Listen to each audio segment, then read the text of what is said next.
ढाका में सजा बैनुल-अक़वामी तिजारती मेला, जिसमें दुनिया भर के ताजिरों ने अपनी मसनूआत के स्टॉल्स लगाए।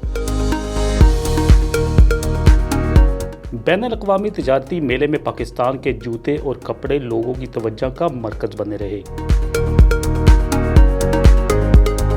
ये सब जो है नागरा जो है, ये समझ लिया हमारा पाकिस्तान का एक न्यू लुक है और ये पूरा वर्ल्ड में चलता है। और फिर समझ लीजिए ये सब चप्पल इस बार हुआ 25 का, ये सब हुआ न्यू लुक।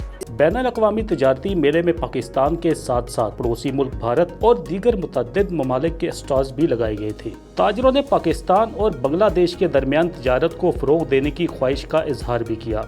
तो मेरा ख्वाहिश है कि पाकिस्तान बांग्लादेश के ताल्लुकात अच्छा हो और डायरेक्ट फ्लाइट हो, तो ताकि हम लोग आराम से काम करने में आसानी हो। और मेरी दुआ है कि बांग्लादेश और पाकिस्तान की दोस्ती कायम अच्छा रहे। ढाका बैनुल-अक़वामी तिजारती मेला इससे कब शहर के करीब मुनक़्क़िद किया जाता था, जो कि इस बार शहर से दूर लगाया गया है, जिस वजह से मेले में आने वाले लोगों को मुश्किलात का सामना भी करना पड़ा। ওই নারায়ণগঞ্জ থেকে গাউসিয়া আসতে যতক্ষণ সময় লাগে, ওই থেকে গাউসিয়া থেকে একটু সমস্যা হয় আর কি, রাস্তাঘাট একটু অগোছালো তো।